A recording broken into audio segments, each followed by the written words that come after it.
My cheating wife panicked and begged for forgiveness, but she will face the consequences she deserves. I discovered my STBXW cheating about 7 months ago. I went through all the heartache, the denial, the pain, the PCKME attempts. I was seriously depressed for a long while. I never confronted her, but I was a total mess. She must have known. I knew. She just didn't care, I guess. Or at least I assumed that. About 2 to 3 months ago, I was just done with it all. Done with her, done with the marriage. I just didn't care anymore. I completely checked out of the relationship, SH, and started preparing for divorce and my new life to come. I avoided my wife as much as possible. I tried to stay out of the house when she was home. I would not engage in conversation. When she asked me a question, I would only answer yes, no, or maybe, or I don't know. I even left the divorce. Lawyers' bills out in the open. She must have known I was checked out and preparing to divorce kids, even asked me about it. Even they could see what was going on. I even did, though we both love you speech. It's not your fault. Sometimes grown-ups can't be together anymore, etc. My wife was actually in the room and must have heard me talk to the kids. She didn't comment or object. I took her silence as consent anyways. A few days ago, I met a girl I used to know in school before I ever met my wife. We always had this tension between us, some kind of chemistry. We would always flirt and be touchy, but we never actually did anything about it. Let's call her Monica, because I think she looks like Monica Bellucci. Monica and her family moved away before I found the guts actually do anything about it. I regretted that for a long time, but I was young, shy, and stupid. I haven't been thinking about Monaco for a long time, actually. I haven't seen her for years, but as soon we met, the tension between us was palpable, even more than I remember, and communication was effortless. She actually asked me out. I explained the situation to her with my STBXW. I told her I wanted to be officially separated before I started dating. I wasn't going to cheat. Monica respected that she gave me her number and told me to give her a call as soon as I was done doing what I had to do. She told me she never married, and she was really excited to get to know me again. I was even more excited. The encounter motivated me to finally confront my wife and officially get separation and divorce going. I was really happy when I went home and sat down waiting for my wife. I was actually grinning like a lunatic when I asked her to sit down and told her that we had to talk. I told her I've known about her cheating for a long time. I told her I assumed that she knew. I knew, especially since I checked out of our relationship. For the last 3-ish months, she didn't seem to mind that I no longer care. So I told her I want to start dating and get on with my life.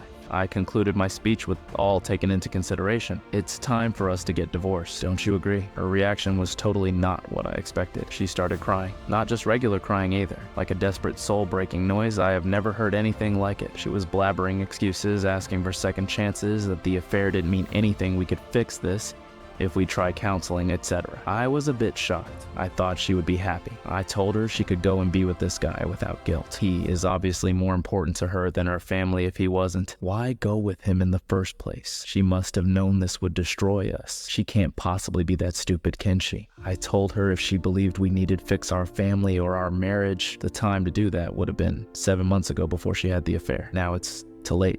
It's broken, beyond repair. Didn't think we had any problems in our marriage. She didn't talk to me, and I am not a mind reader, so whatever it was, I had no way of fixing it since she started this affair with the other guy. She obviously thought something was wrong, or missing something that was so wrong that it couldn't be solved by talking to me. Something had to be so lacking or so wrong that she was okay with having our children grow up in a broken from there on in. If not, why do it? I clearly and calmly explained that there is no way for her to this guy for the last 7 months. There is no way to undo the pain and suffering. She caused me the pain she caused that made me arrived at this point of basically being indifferent, or actually kind of hate her guts. I'm simply being civil for the sake of being able to co-parent our children in the future. I told her I didn't believe she ever cared about me. No person that cared even a little for someone else would put them through this kind of pain. They would not betray them in such a way that she had done. Her telling me that she loves me has no meaning or credibility, because her actions exclusively prove otherwise. She became completely incoherent at this point. I could not make heads or tails of anything she said. It's just a jumbled mess. In the end, I had to call her sister, because honestly, I wasn't going to take care of her. Her sister showed up, and after I explained what was going on, she took her away. I felt tremendous relief when they were gone. Life, I could finally breathe for the first time in 7 months. I don't know what I'm looking for here. She must have known this was going to happen. She must have wanted it. She can't possibly be that stupid that she thinks this behavior, these choices she made, would result in anything other than divorce and a broken family. She is beautiful. She is smart. Our marriage was great up until she started her affair. I have accepted that life changes. I've moved past. Now she is pretending like she loves, that she wants us to remain married in a family. What could possibly be her motivation to have this major drama at this point? What could she gain? I mean, she couldn't possibly expect us to try to reconcile at this point. Could she? It must be some kind of ploy I just can't figure out. WTF. It is. I have lots of evidence of her cheating. I live in a European country, and this would mean no alimony or anything for her. Could that be? Is she afraid I will out her? Could that be it? She wants me to feel sympathy, so I don't tell people about what she did. Her AP is married, so maybe she is scared I will. Or his wife. I just can't can't get my head around it anyway. I just had to get this out of my head. I was hoping it would make more sense typed out, but no, I am just as confused now as when I started this rant update. My cheating STBX study confuses the hell out of me. So first of all, thank you to everyone. It's been overwhelming. In many ways, I haven't had a chance to answer everyone, but I have tried to read everything I posted 3 days after the conversation with my STBXW, and I had hardly slept. Actually, I passed out reading messages on my computer. When I woke up the next day, I had an interesting keyboard pattern on my face. In a much clearer mind, I decided to make some lists for and against on the key points. I put a bunch of papers on the wall. I made a headline on each of them: our kids, how to behave when meeting the wife, my marriage, Monica, questions to ask my wife, etc. The final document is too big to retype here, so I will just cover some of the main points. My goal was trying to figure out what core principles I wanted in place and what are the most important things that I wanted to focus on. Then I went through each of those and evaluated whether or not I would actually be able to achieve anything meaningful from it and what would be a meaningful result. In the case, I got anywhere. As for the kids, they are my #1 priority. I will increase my efforts to help them deal with this. More individual counseling, family counseling. I will arrange trips and spend more quality time together and make new memories. I will also involve the rest of the family on my side to drown them in love and help them through this. I will also talk to their teachers, coaches, etc.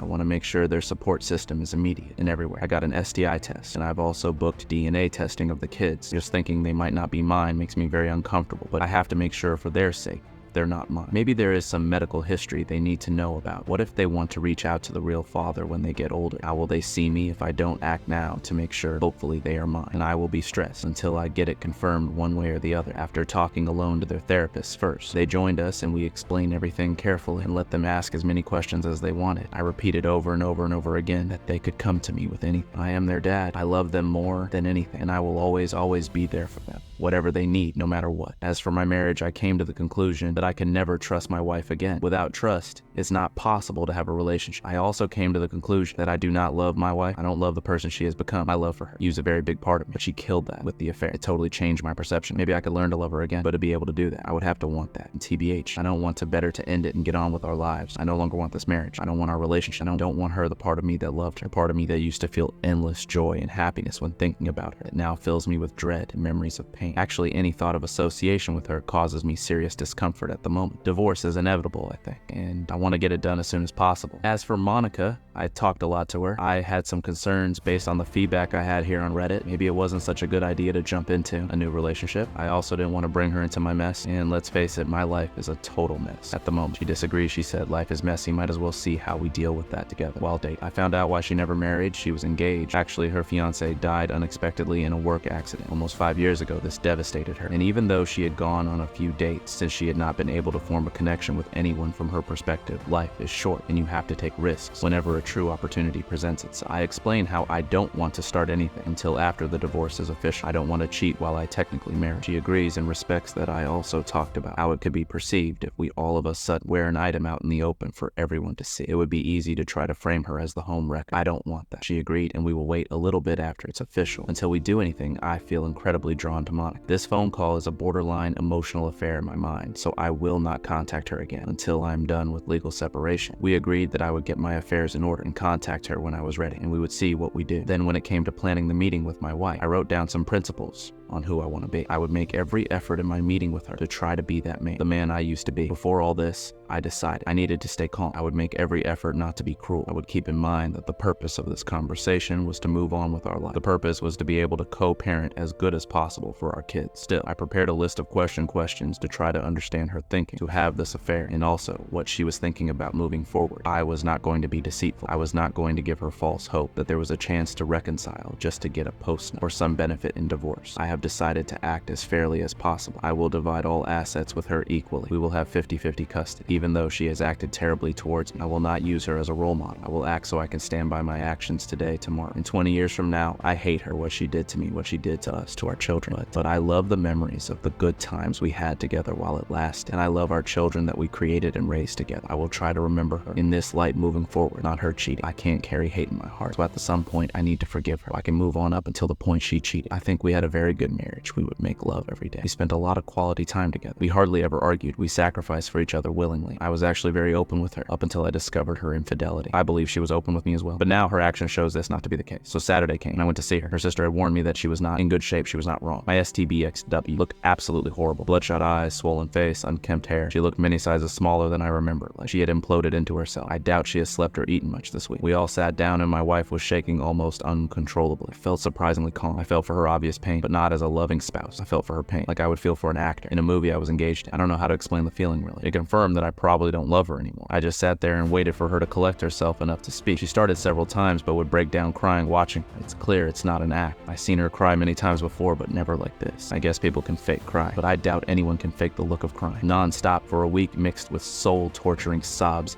and giant snot bubbles when she finally started talking. A day burst. She apologized every second word. Surprisingly, she didn't try to excuse herself or shift the blame to me. Her sister cried as well and would from time to time berate her. It also became clear that her sister had warned her this would happen. Apparently, it's how her sister lost her fiance a year back. I didn't know that her sister's cheating gave my wife a midlife crisis of sorts. She started to think about cheating a lot. In the end, it seems she did this because she got infatuated SL, a crush on the guy, and couldn't help herself. She never believed I would find out or that anyone would get hurt. It was a completely selfish thing. She was apparently very happy in our marriage. She convinced herself that she deserves this fling and that I probably supported her choice if I knew how happy she was at the time. She convinced herself that this affair would pass and we would all go back to living happy family lives ever after. She had no idea I had found out, and only when I started to check out did she start to question what was going on. I learned she broke up with the AP. About 1.5 months ago, the buzz had started to wear off. She gave me her phone to check and she had blocked him when I unblocked him. Messages dating back 1.5 months started pouring in. She had been trying to re-engage me in our marriage, but I hadn't shown any interest of having anything to do with it. Up until I sat her down, she was convinced that we would be able to find a way back together and that we would end up stronger than ever. When she looked into my eyes when I confronted her, she understood that this was probably the end of the line. The reality of it all hit her like a ton of bricks. I tried asking her some questions primarily about what it was in her mind that gave her the right to do this to us, to our children basically. It's nothing but selfishness on her part. I realized, like so many of you pointed out, I will never get the answers that I'm looking for because they don't exist. There is no acceptable reason for cheating. Therefore, I will never get an acceptable answer. I did, however, get closure in a weird way. I got to explain to her how badly she had hurt me, the incredible pain she had caused. I got her to accept that it's her fault that our marriage is broken and that our children will grow up in a broken home. This gave me a strange feeling of peace. She had been reading everything she could about fixing a broken marriage after infidelity. She had a complete timeline and detailed confession signed